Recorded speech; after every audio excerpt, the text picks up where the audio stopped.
Kakaila kaya hindi maisip na ibabalik kapag nagpasiya.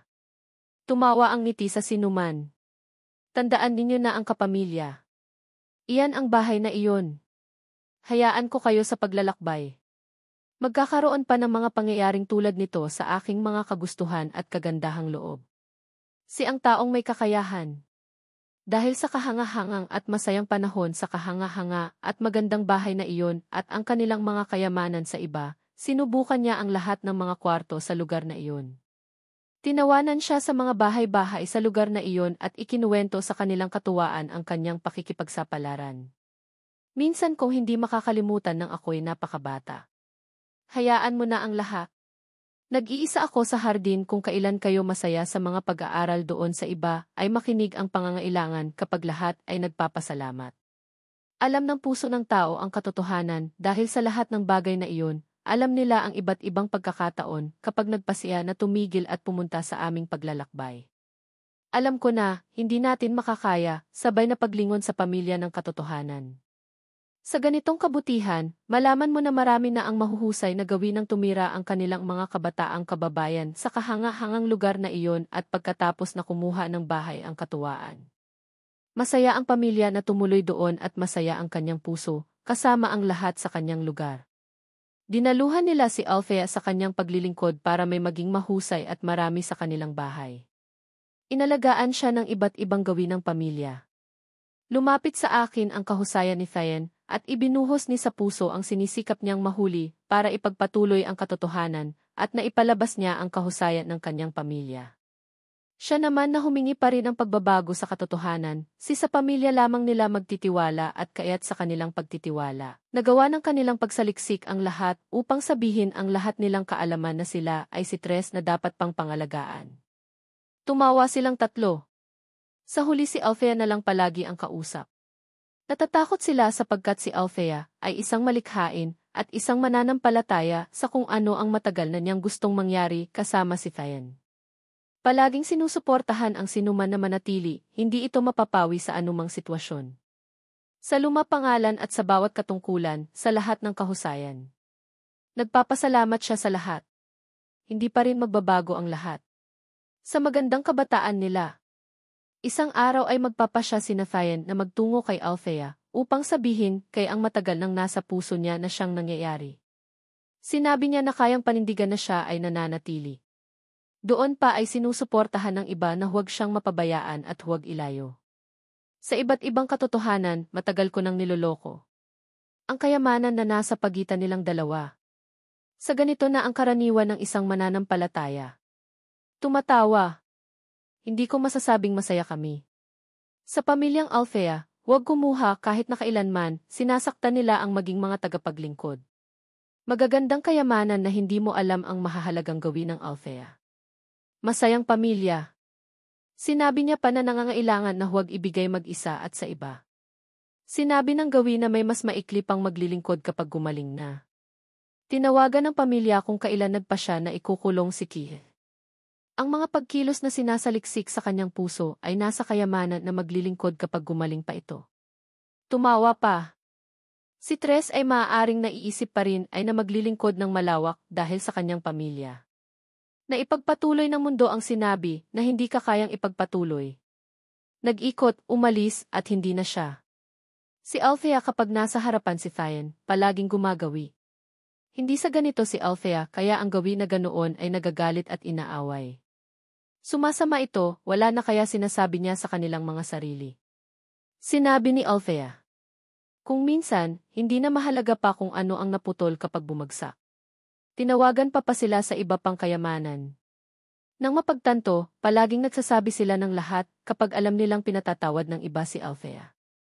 Pagkatapos noong lumipad, marami si Thien sa mga pagkakataong ganoon. Kaya alam mo na may kaibahan si Althea. Ano ang nakakatawa sa ngayon sa kapwa katumbas na katotohanan? Ipinasa ko sa iyo ang mga nakaraan. Nasa kahalagahan ni Althea. Kung masabi kayo sa mga katumbas ng katotohanan, kung kukuha kayo ng paraan. Nagsimulang mag-isip. At ngayon, nais itong maging masaya na kapanganakan ay nangibabaw kay kayamanan. Hindi kailangang hilingin. Sa mga mata na ganoon nakita ni Thien si Lam. Pamilyang si Thien din ang isa pang mahusay at mahusay. Kapag sa susunod kapag hindi. Kaya kung may ganitong gawin na wala. Kung ang lahat na sa paghahanap. Sa huli na ang may gawin na wala nang sa ngayon. Kadalasan niya ang may gawin na pagkaharap ay mas malikhain. Naaalala nila ng lubos. Pamilyar kay Thien dahil sa iba nilang mga pagkakataon. Umiti sa pagsaliksik. At kasama, nakikita na si Thien ay gumaling. Ngayon ay pinahahalagahan pa ang mundo ng may gawin ng maalis sa pagsasalita ng may pagbabago. Isang napakaraming naaalala na matagal na naisipan. Lagi silang mahilig sa isa't isa. Magpawalang kasalanan sila. Nagpabatid sa iyo pagkatapos na isinama. Ngunit hindi ang malapitan ng magkakatapat kaya gumaling pa ang lahat ng nakaraan. Kung may pagkakataong wala dahil sa isang maglilingkod. Pulang rosas na malapit sa akin ang pag-ibig. Sa bawat halimbawa na nagtatapos ka, si Thien, ang lalo na at hindi ka magiging ganoon katulad sa mga kabataang kinatagpo mo na kaya mo. Ang magiging pag-asa ko na may ganoong pagkatumbas ang kayamanan. Sa kanya, sa katotohanan ng kayamanan at katumbasan ng marinig si kayamanan. Sa katatagan ang lahat ng nagbabago na ito. Na may katumbasan kaya ang kayamanan na kaya mong isagot. Sinagot ni Althea na ang mas malalim pang gawin na kung minsan kapag ang pamilya niya ay hindi kayo magbabago. Mga lumalaban at pag-aalala. Si Kai sinabi sa kanila na ang nagbabago sa aming katotohanan ang laro at ang tagasunod ay nagsalita. Huwag mo silang pakinggan. Nagkatinginan ang magkapatid. Si Althea ay nakabantay sa lahat na nakuha ko. Masasaktan at may uwi na at sinasabi ang lahat. Si Althea na kung sana ang gawi ay makikita na ang lahat kung paano. Malapit na lumalago sa malawak na katumbasan. At may mas mahusay pa kailan. Althea. Sa maraming naaalala ko. Sa mga kinakaharap ko. Sumagot pa. Sa mga naipabatid. Nang gumala ay napakahusay. Hindi mo kayo maipapatuloy ang nangyayari. Nagsimulang gumala. Tumatawa. Wala sa kanila. Hindi katagal naging kay Althea ang lahat kapag ang sinasayawan ni. Ang kaalamang iyon sa luma. Isang katumbasan kaya na malalaman na ang may mas mataas.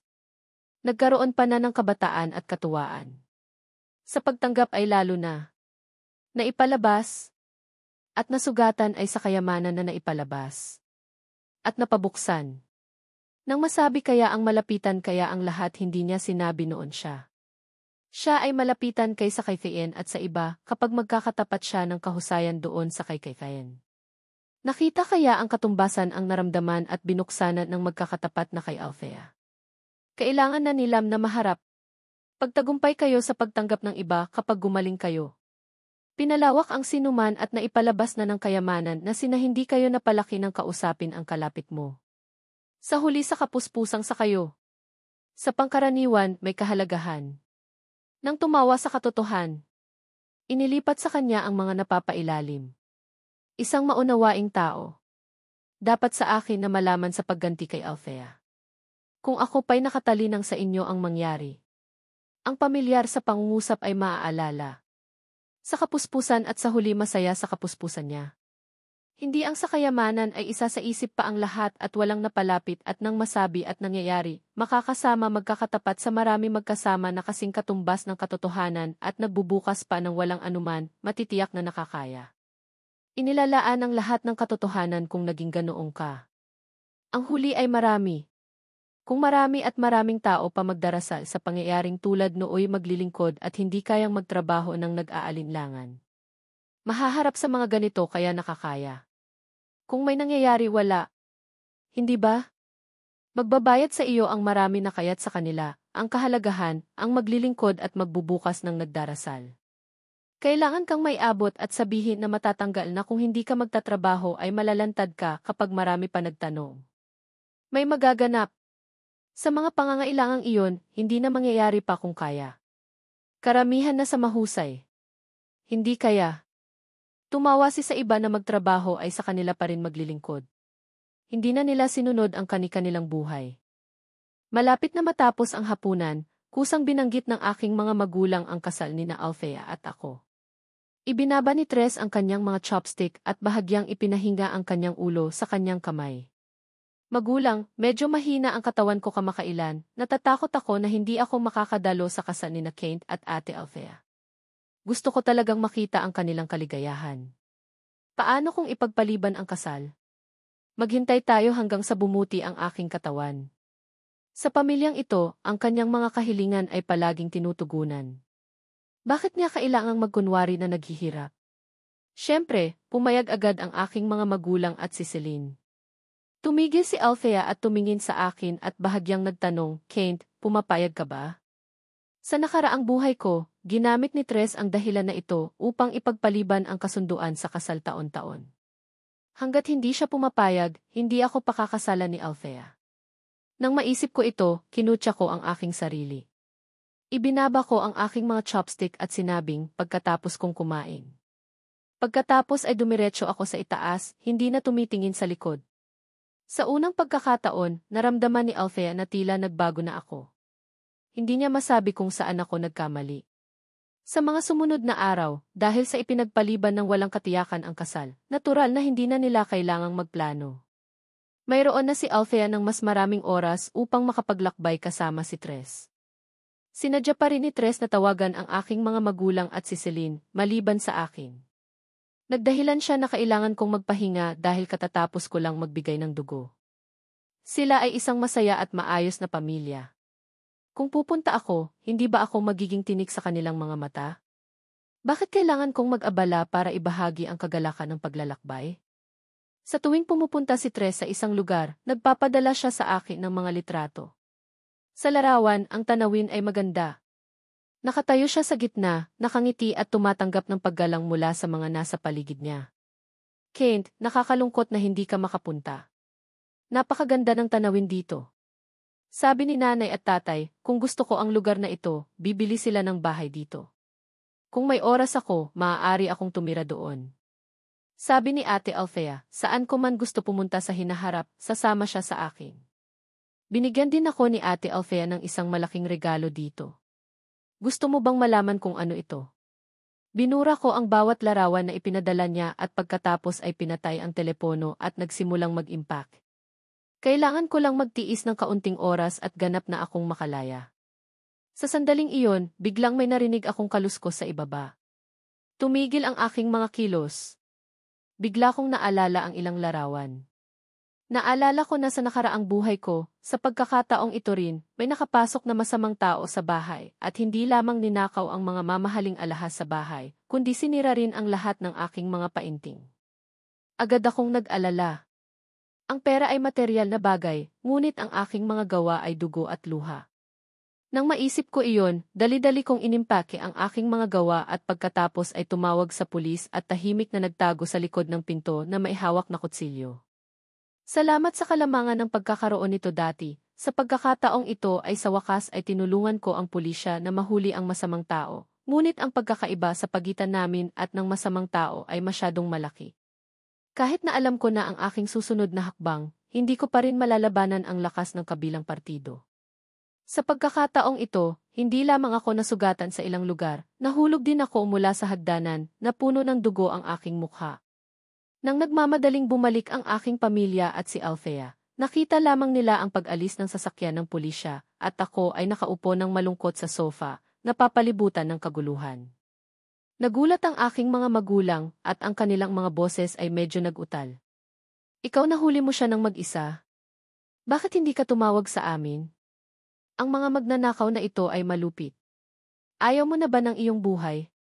Ang dating malamig na si Celine ay bihira ring magpakita ng sorpresa. May isang masamang tao at hindi ka tumawag sa iyong pamilya. Ano ang ibig mong sabihin? Para bang inaapi ka namin? Masyado na akong pagod kahit na wala akong lakas na magsalita. Nakaupo ako sa sofa, nanginginig pa rin ang kamay na may hawak na kutsilyo. Napansin ni Althea ang aking mga aksyon at nag-alala at humakbang pasulong at hinawakan ang aking kamay. Kent, nasugatan ka ba kahit saan? Kailangan mo bang pumunta sa ospital? Ang tanga mo, bakit hindi mo ipinagbigay alam sa lahat? Kinukuha ko ang aking kamay mula sa kanyang palad at nagtanong, ano ang silbi ng pag-alam sa inyo? Magmamadali ba kayong bumalik para sa akin? Nagulat ang lahat, malinaw na nagkasala, ngunit sinubukan pa rin nilang sabihin, bakit hindi? Kinukutya ko ang aking sarili. Sa nakaraang buhay ko, naniniwala ako na babalik sila, kaya tinawagan ko ang bawat isa sa kanila. Ngunit sa huli, walang sumagot sa aking tawag, at ako ay pinahirapan hanggang sa mamatay dahil sa lihim na pagtawag. Sa kalaunan, natutunan ko na lahat sila ay nanonood ng mga fireworks, kasama si Tres ng gabing iyon. Sa pagtingin sa aking kalmado at kolektadong pag-ugali, bahagyang kinagat ni Althea ang kanyang labi. Muli niyang nadama na talagang nagbago na ako. Ang Kent na nasugatan sa ganitong paraan ay mas malakas at hindi na umaasa sa kanila. Kalmado ako na para bang wala siyang kinalaman sa kanya. Nang akmang magsasalita siya, biglang natuklasan ni Celine ang mga gamit na nakakalat sa sahig. Maraming gamit ang ipinapaki, saan ka pupunta? Biglang lumingon si Althea, at naging tense rin ang kanyang mga mata. Kent, anong nangyayari? Nagulat ako sa loob. Abala ako sa paghuli ng magnanakaw at nakalimutang iwanan ang aking mga gamit sa sala. Ang kamay na nakatago sa aking manggas ay bahagyang humigpit at pagkatapos ay lumipat sa isang kalmado na ekspresyon at tumawa. Nakita kong naglalakbay kayo at gusto ko ring mag-relax, kaya't inimpek ko ang aking mga gamit ng maaga at naghanda na pumili ng isang lugar at maaari akong umalis kaagad. Sumimangot agad ang aking mga magulang. Anong relax? Hindi ba sinabi ko na sa iyo na huwag lumayo kay Tres ng higit sa 10 hakbang? Kung kailangan ni Tres na magpasalin ng dugo at wala ka, ano ang dapat gawin? Dapat mong malaman kung bakit ka namin ipinanganak. Dali, ipunin mo ang iyong gamit. Nang walang pahintulot ko, wala kang pupuntahan. Nang makitang walang mali sa aking mukha, huminga ng maluwag si Althea. Sa susunod na gusto mong pumunta kahit saan, pumunta ka na lang kasama ang lahat. Hindi ligtas mag-isa, alam mo ba? Ngumiti ako ng mahina sa aking puso, ngunit ang lugar na gusto kong puntahan ay hindi sila kailanman makakapunta. Pagkalipas ng ilang araw, nakatanggap ako ng mensahe mula sa staff na nagpapaalala sa akin na nakumpleto na ang mga papeles para sa pagbili ng isla. Ngayon, ang liblib na islang iyon ay akin na. Masaya ako at agad na tinawagan ang numerong iyon. Ang taong nasa kabilang dulo ay paulit-ulit na kinumpirma sa akin, sigurado ka ba, Sir Chiyoko, nalilipat ka sa isla pagkatapos ng 3 araw? Hindi pa ako naging kasimpatatag sa aking buhay. Sigurado ako. Tumugon ng staff, sige, Sir Chiyoko, susunduin ka namin sa isla sa tamang oras pagkatapos ng 3 araw. Nang ibaba ko ang telepono, biglang itinulak ni Althea ang pinto. Pumunta saan? Itinago ko ang telepono at pinalitan ang paksa. Ate Vi, may kailangan ka ba? Hindi na siya nagtanong at sumagot, nanalo ang iyong kompetisyon. Inimbitahan ka ng organizer na tanggapin ang iyong award sa susunod na araw. Hindi na binanggit ni Althea, halos nakalimutan ko. Magaling akong magpinta. 1 buwan na ang nakalipas, nanalo ako ng kwalipikasyon sa pambansang kompetisyon. Hindi ko inaasahan na mananalo ako. Sa araw ng award ceremony, dinala ni Tres ang buong pamilya sa venue kasama ako. Kent, kapatid kita. Dapat tayong makasaksi sa iyong kaluwalhasyan. Ngunit nagbago ang kanyang tono at nagbuntong hininga. Sana nanalo rin ako ng award. Nakakalungkot na hindi maganda ang aking kalusugan, kaya wala akong oras para matuto magpinta. Ngunit okay lang kapag nanalo ka ng award, para na rin akong nanalo. Hindi ako sumagot, ngunit lihim akong nagkaroon ng masamang pakiramdam. Nagsimula ang seremonya ng award at sa wakas ay dumating na ang oras upang ipahayag ang Gold Award. Naupo ako sa manonood, tense na tense at pawis na pawis. Ang award na ito ay napakahalaga sa akin. Ito ay pagkilala sa aking gawa at kumpirmasyon mula sa aking mga kasamahan sa industriya. Inilabas ng host ang listahan ng mga nagwagi, ang kanyang mukha ay nagpakita ng pag-aalinlangan. Ngunit makalipas ang ilang sandali, bumalik siya sa normal at ipinahayag, batiin natin ang Gold Awardee, si Tres. Bumulong ang manonood. Walang nakarinig sa pangalan. Sino ba itong Tres? Bago ba siya sa industriya? Hindi ko alam. Narinig ko na ang Gold Award sa pagkakataong ito ay dapat mapunta kay Kent. Natulala ako sa lugar bago ako nakapag-react.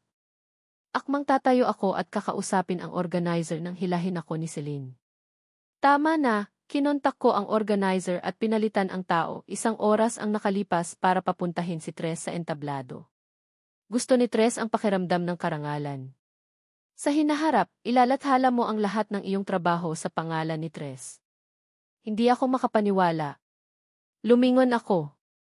Proud na proud ang aking mga magulang na nakatingin kay Tres sa entablado at malinaw na tiningnan ako. Huwag kang makipag-away sa iyong kapatid. Isang award lang iyon. Ang mga mata ni Althea ay tahimik. Lahat sila nangibabaw kay Tres ang atensyon, habang siya'y nagniningning sa entablado, at hindi man lamang napansin ang aking maputlang mukha. Sa mga sandaling iyon, nanlamig ang buong katawan ko. Muli, ninakaw ni Tres ang spotlight na dapat sa akin, at kasabwat niya ang lahat. Sa palakpakan ng lahat, nagpasalamat si Tres sa lahat. Maliban sa akin. Pagbalik sa bahay ng mga tiyo ko, pumunta ako sa aking silid at inilabas ang lahat ng aking mga gawa. At ang mga manika na pinag-ipunan ko ng 3 buwang allowance para bilhin. Ang mga gawang kamay na manika. Nag-iisa akong nakaupo sa sala na sira-sira ang aking damit at sapatos. Pagkatapos ay dinala ko ang mga ito sa sala at itinapon ang lahat sa harap ni Tres. Nagulat si Tres. Kent, anong ginagawa mo? Itinuro ko ang mga bagay sa sahig at kalmadong sinabi, hindi ba't sinabi nila na dapat kong ibigay ang lahat ng aking gawa sa iyo? Hindi lamang ang mga gawa, kundi ang lahat ng pag-aari ko. Pagkatapos kong sabihin iyon, tiningnan ko ang lahat, kinukutya ang aking sarili. Hindi ko na rin kailangan ang aking mga magulang at kapatid. Ibinibigay ko ang lahat sa kanya. Pagbalik sa aking silid, hindi na ako kumain ng hapunan at ikinulong ang aking sarili sa aking silid. Nag-impake ako ng aking gamit. Sa huli, inisip ng aking mga magulang na nagtatampo ako at patuloy na nagreklamo sa labas ng pinto. Talagang lumalaki ang iyong ulo ngayon, ang mga pintura lang iyon. Kailangan mo bang magtampo sa iyong kapatid tulad nito? Tama iyan, nakikita kong lumalakas ka na. Sa gitna ng sermon, mahinang kumatok si Althea sa pinto ng aking silid.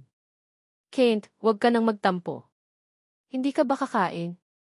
Lumingon ako at tumingin sa pinto, nakaramdam ng paghihirap sa aking puso, ngunit tuyo ang aking mga mata. Sa labas, malungkot na hinila ni Celine si Althea. Ate Althea, huwag mo siyang intindihin. Gusto lang niyang magpanggap. Gusto kong makita kung gaano siya katagal magugutom. Tumawa ako dahil aalis na ako bukas. Kinabukasan, sadya akong gumising ng maaga. Ngunit hindi ko inaasahan na wala na doon ang pamilya Tiyoko. Nang buksan ko ang aking telepono, nalaman ko. Lumalabas na kahapon ng umaga, dinala nila si Tres sa bundok Haksan sa tabi para magdasal para sa pagpapala. Narinig kong napakasagrado ng templo doon, ngunit kailangan mong umakyat doon at isabit ang isang wishboard bago sumikat ang araw. Hindi katakataka na umalis sila ng napakaaga, lumalabas na nagdadasal sila para kay Tres. Sa aking listahan ng mga kaibigan, nagpost ang lahat ng isang artikulo. Ang tao sa larawan at ang nilalaman ng wishboard ay tungkol kay Tres. Ama Chiyoko, hiling ko na palaging ligtas at masaya si Tres. Ina Chiyoko, baby ko, hiling ko na matanggap mo ang lahat ng gusto mo, at hiling ko na matanggap mo ang lahat. Celine, hiling ko na magkaroon si Tres ng kagalakan at walang pag-aalala sa buhay na ito. Walang picture si Althea, pero nag-post siya ng picture ng mga salita sa wishboard, hiling ko na magkaroon ng kapayapaan. 5 taon ng hangin, mahabang buhay ng nakaraan. Maraming wishboard ang isinabit ni Althea sa punong ito. Siya, na hindi naniniwala sa mga multo at Diyos, ay pumunta sa templong ito halos taon-taon upang magdasal para sa mga pagpapala. Lagi kong iniisip na ang taong nasa puso niya ay ako. Hanggang sa malapit na akong mamatay ko nalaman. Lumalabas na lahat ng wishboard ay may pangalan ni Tres.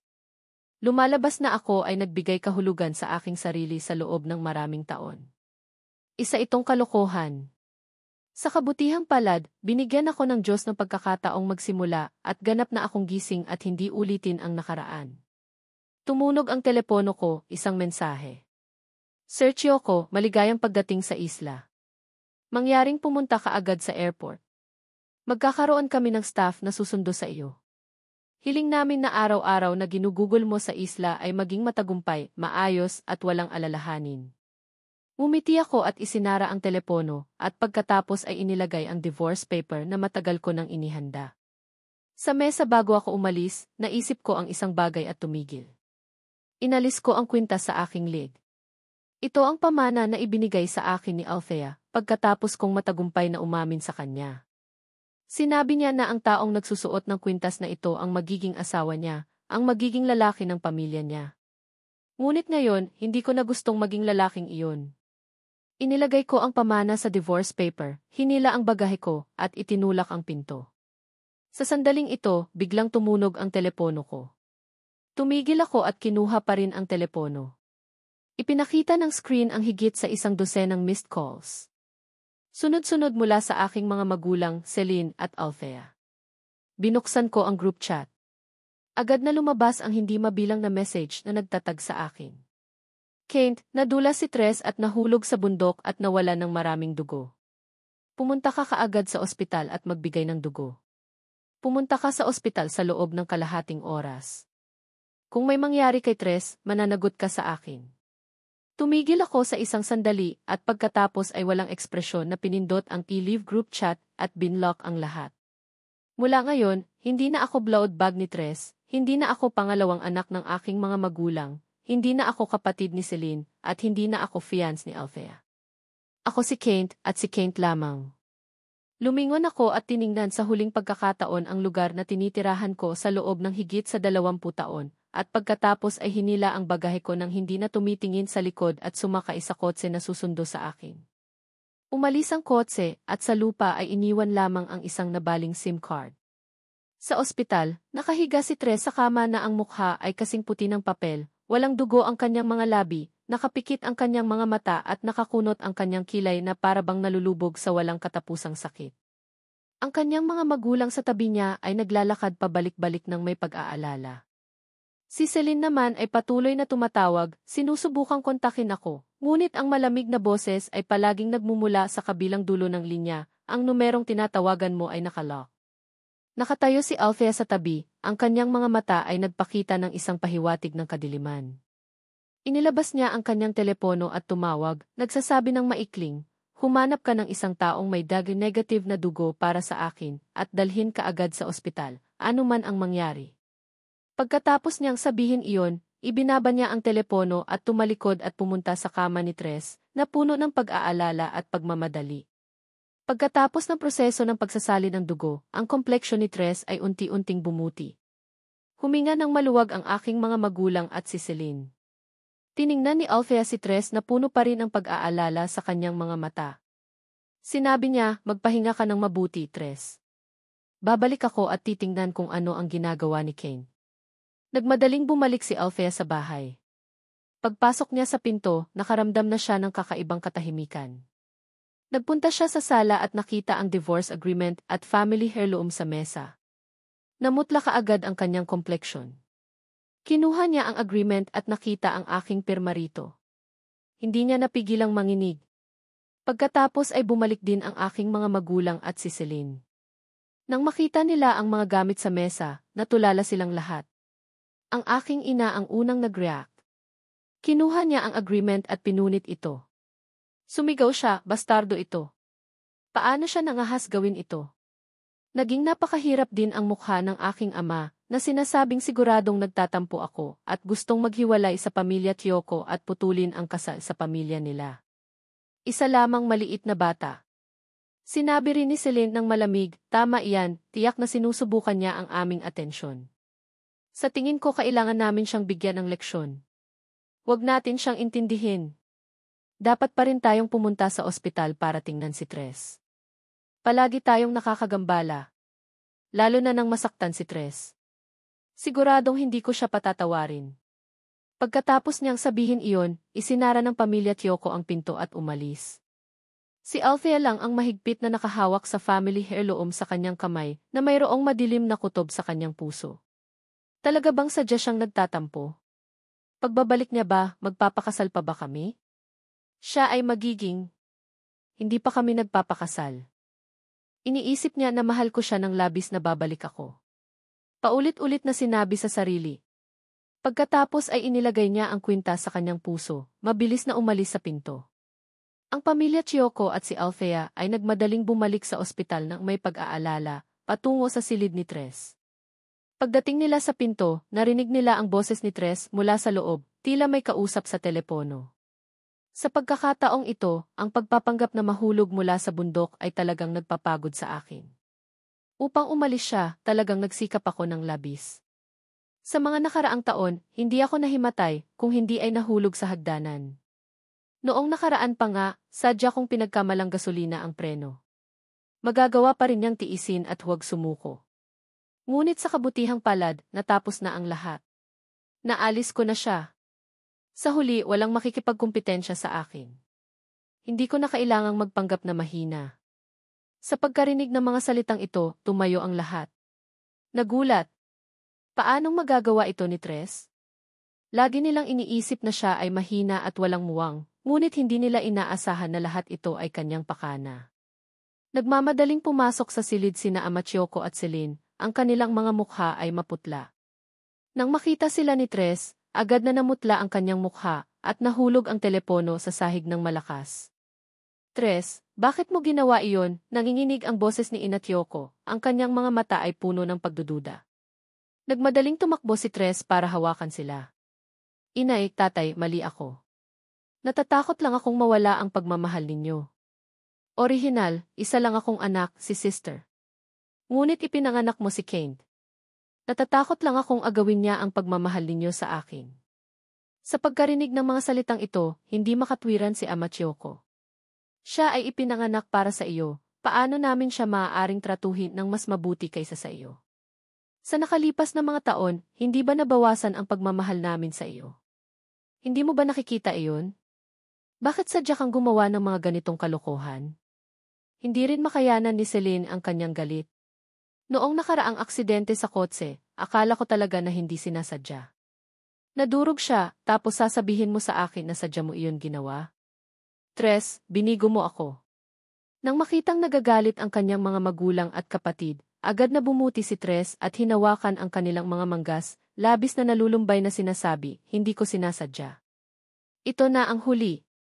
Binigo ko kayo. Mahal na mahal ko kayo. Patawarin na ninyo ako, inay, tatay. Sa tuwing hindi kayo makatulog, ginagawa ko ng may pagmamalasakit ang mga aromatherapy oil para sa inyong lahat. Para mabawasan ang sakit ninyo. Sa mga mata ni Selene ay may pagbabago at nagpakita rin sina Amachioco ng isang bakas ng pag-aatubili. Tumingin si Tres kay Althea, nagpakunwaring wrong. Ate Althea, gusto mo ako, tama ba? Nagpatugtog ako ng piano sa flower garden noong panahong iyon at agad kang nahulog sa akin.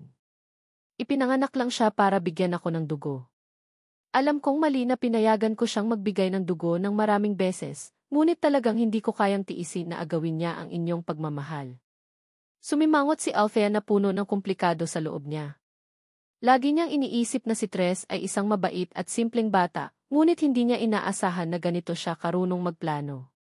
Sa sandaling iyon, ang katulong na palaging tahimik na nakatayo sa gilid ay biglang humakbang pasulong at lumuhod, umiiyak na sinabi, "Ma'am, sir, hindi ko na po mapigilan, kailangan kong sabihin ang totoo." Kay Tres ang lahat.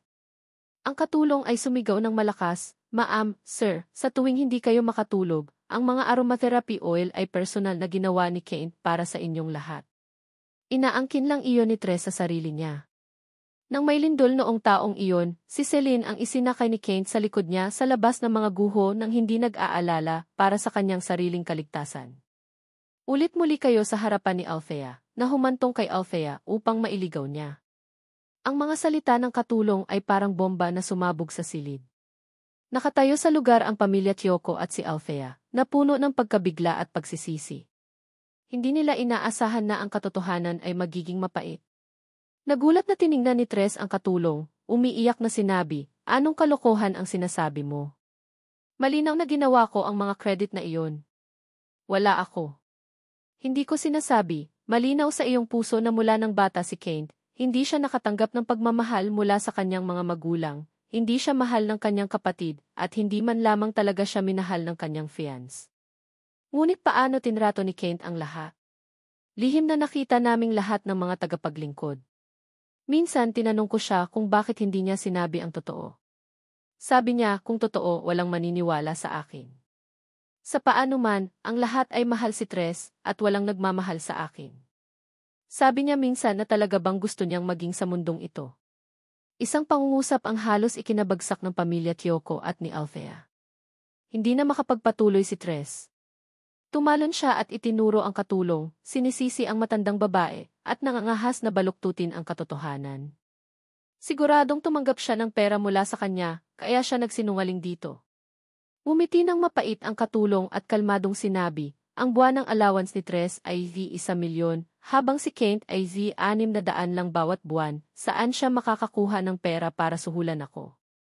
Nagtagal ako sa pamilya Kyoko ng napakaraming taon, talaga hindi ko kayang panoodin na inaapi ni Tres si Kent. Ang pamilya Kyoko at si Althea ay lalong nagulat nang marinig ang mga salita ng katulong. Nag-aalala si Althea na tanungin, ₱600 lang ang binibigay ninyo kay Kent sa bawat buwan. Nagkatinginan sina Ama Kyoko at nanginginig na nagsabi, hindi namin ito binibigay, binibigyan lang namin siya ng ilang daan kapag naalala namin. Ngunit napakaliit ng naalala nila sa akin. Sa pagkakataong ito, natutuhan na ang tunay na dahilan para kay ang mga gamit na gulanit at sapatos ay luma na, at madalas ko siyang nakikita na nagtatrabaho sa labas.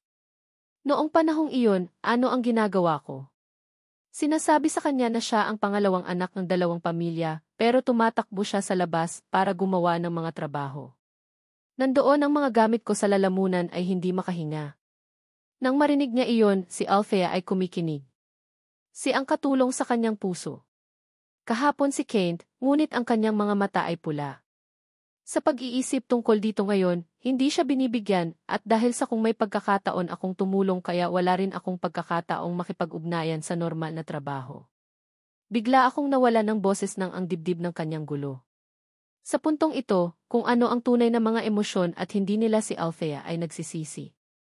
Siya ay naisip niya na tumulong siya sa lahat si Althea, ay hindi magiging katulad niya. Pagkatapos ay mabilis na bumalik sa pakikipag-ugnayan sa sinuman siya, ay mali at naisip kung ano ang kanyang gagawin kung kailangan ng tulong, lalo na nang masugatan si Kent. Si Althea pagkatapos. Ang isiniwalat na pangunahing trabaho ay lumulubha sa kanya, siya ay isang kamag-anak o si Celine ay hindi. Nakita rin na muli si Kent pagbalik kay Althea ay nagkaroon din ng pagbabago kung ano ang ginawa niya. Kaya, tumawag na rin siya ang ulat na nagpapatunay sa lahat ng ipinahayag ng katulong na katanggap-tanggap.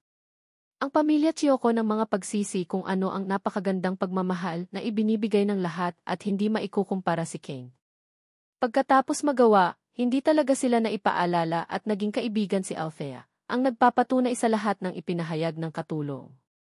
Nang hindi matatag ang pananalita, biglang tumakbo si Tres sinauna ng tama ang lahat sa iyo, kung minsan at sa loob ng ilang taon ay maaaring dumating na siya, hindi ko maintindihan. Ang mas malala ay ang pagiging sa huli ay pinakilig ko si Celine, ang tunay na katotohanan, kung gayon ngayon, hindi ko nababaguhin sa iyo ang pinakagusto ko.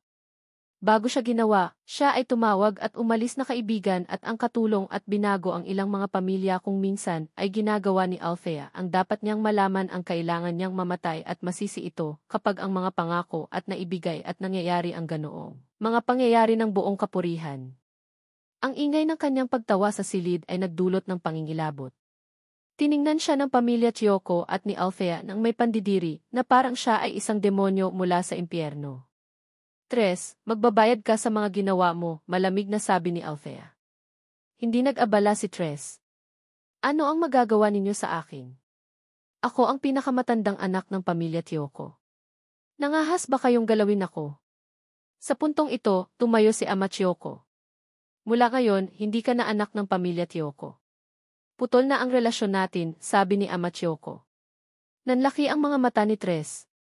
Hindi niya inaasahan na magiging desidido ang kanyang ama. Inay, kapatid, Althea, hindi ko kayo kayang mawala. May hemophilia ako. Kung itatapon ninyo ako sa pamilya Kyoko, paano na ako mabubuhay kung hindi na ako ang pinakamatandang anak ng pamilya Kyoko? Sinubukan niyang makiusap, ngunit ang pamilya Kyoko ay lubusan ng nabigo sa kanya at hindi na pinansin ang kanyang mga daing. Tumalikod si Althea at umalis sa silid. Gusto niyang hanapin ako, sabihin sa akin ang totoo at humingi ng tawad sa akin. Lumalabas na ako ang tunay na gusto niya. Ngunit sa mga nakalipas na taon, paano niya ako tinrato? Siguro alam ko na ang totoo tungkol sa kanyang paglapit sa akin, kaya umalis ako ng napakadali. Kahit na ibinalik niya ang family heirloom sa kanya. Kasalanan niya. Bakit hindi niya napansin ang tama? Bakit hindi niya nalaman ang katotohanan?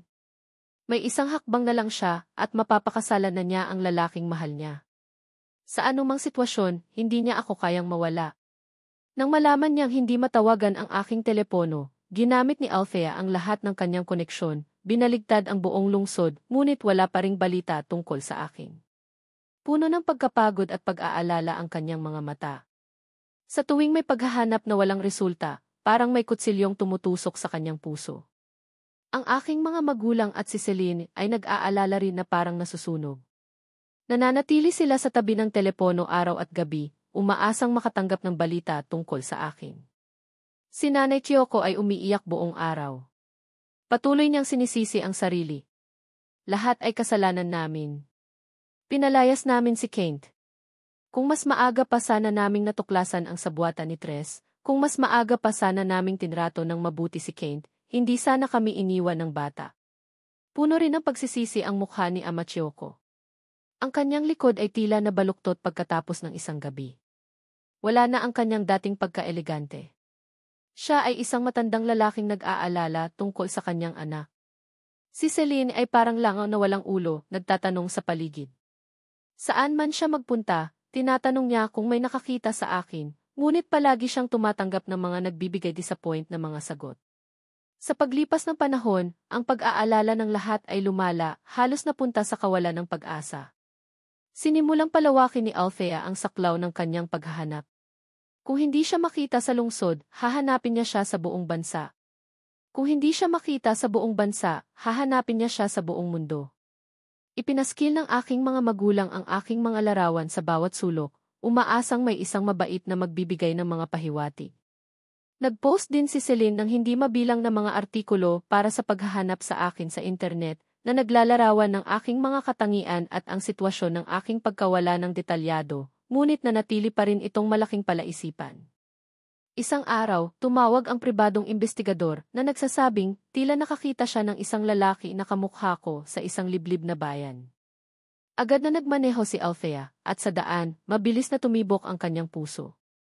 Ang kanyang puso ay puno ng pag-asa at takot na madismaya.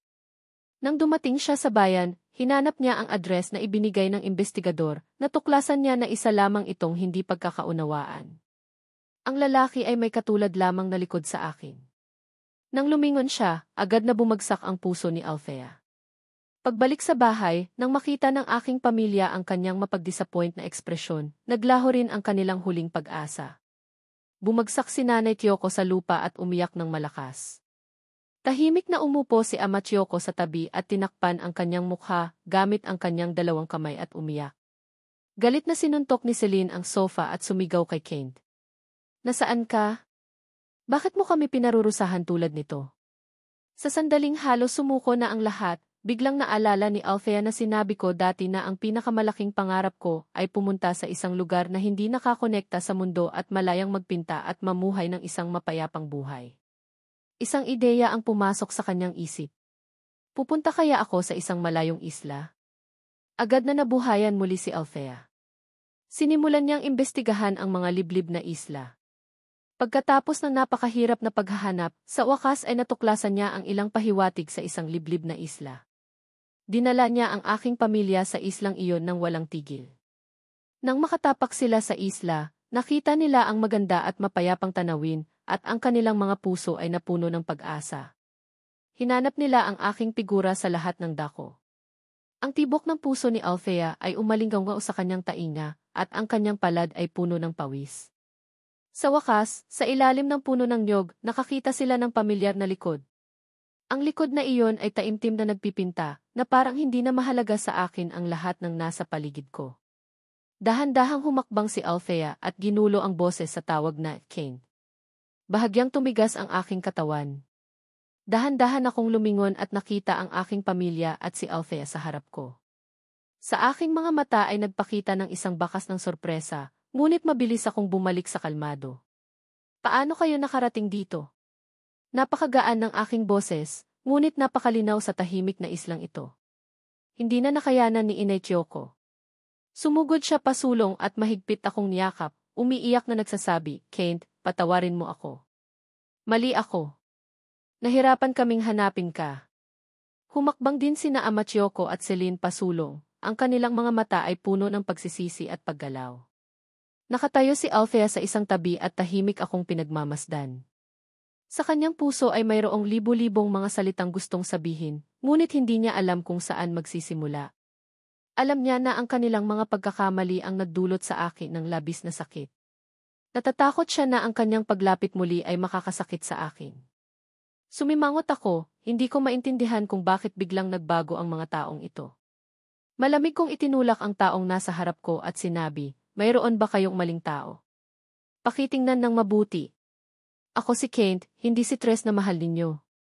Sa pagkarinig nito, naramdaman ng lahat ang sakit sa kanilang puso. Hindi na nakayanan ni Celine. Hinawakan niya ang aking kamay at ipinaliwanag ang lahat, na nagsasabing alam nila ang mga bagay na ginawa ni Tres sa mga nakalipas na taon at alam din nila ang mga pang-aapi na tiniis ko. Mas naunawaan nila na ang taong talagang dapat nilang mahalin ay hindi si Tres, kundi ako, ang naglalagay sa kanila sa una. Puno ng pagsisisi ang sinabi ni Celine na may mga pulang mata. Ngunit malamig ko lang silang tiningnan, nanunuya sa kanila. Alam na ninyo ang tunay na kulay ni Tres at ngayon gusto na ninyo akong bumalik. Ang anak ninyo ay huli na ang lahat. Sa pagkarinig nito ni Nanay Chiyoko, bumuhos ang luha. Humakbang siya pasulong, gustong hawakan ang aking kamay. Kent, nagkamali ako. Talagang alam kong nagkamali ako. Anak kita. Hindi kita kayang mawala. Iniiwasan ko ang kamay ni Nanay Chiyoko at umiling. Hindi na maibabalik ang lahat sa dati. Dito, mayroon na akong bagong buhay at mayroon ding bagong pamilya. Namamangha sa akin si Ama Chiyoko at nagtanong, Kent, anong ibig mong sabihin dito? Kalmadong sinabi ko, ilang araw na ang nakalipas, sinagip ko ang isang mag-asawa at isang babae sa baybay ng isla. Sila ay isang pamilya. Upang pasalamatan ako sa pagliligtas sa kanilang buhay, pinayagan nila akong ampunin sila bilang mga ampon at si ating. Sa mga araw na ito, tinrato nila ako na parang tunay nilang anak, binigyan ako ng pag-aalaga at init na hindi ko pa nararanasan. Bumagsak ang puso ni Althea. Kent, hindi mo man lang alam kung sino sila. Paano ka magiging kadalasan ng mga relasyon? Pabalik ka na sa akin, hindi ba? Malapit na ang kasal natin. Ikaw. Hindi na kailangan ng kasal, at wala na ako doon. Sinabi kong may mga mata niya, na kapag papaalala ng ilang tao, naalala ang malapit ko na lang noon ngayon lamang ito kung ang lahat ng sinabi noon. Ako ay isang napakaluhain na pasensya. Nagpagaling ng hindi kayang matanda ng mga kaganapan. Doon ay nais ipaalala ang kalalakihan. Tumanda sila, ngayon ay mga katotohanan. Lumipat na sa mga katotohanan. Pagod ay ginawa ko na hindi na nila ako magpapahinga pagkatapos na matakot ang lahat na masabi ang mga kaibigan na iyon at nakikita sa ganitong paraan. Hindi malayo ang kailangan iyon na ipaalala sa kanilang mga kinakaibigan na ang lahat ng katibayan ay maging hindi mapigil sa mga kinakailangang maghanap ng pagbabago sa lalo na kung naipakitang sinundan. Pagkaraan nilang makipag-usap sa pamilya ni na iyon. Sinabi ni sa kanyang mga kabataan na lahat ng nakikita sa kanilang kinabukasan at ang katotohanan sa anumang mahusay na pakikipag-usap ang anumang mayroon sa mga kabataan, kapag nalaman nila na ang sinuman at maaari ang bawat isa na mahahanap natin ang na maging hindi kailangang ikahiya anuman ang pag-ugaling itinanong. Nanlulumo kayo. Nagtataka. Ngunit lahat sa lahat ay nagpapasalamat sa isang kabataang kababayan, kapag ang anumang kabataan, kapag ang lahat ng pakikipag-ugnayan ng kinabukasan ng mga mahusay na pagkakataon kaya hindi may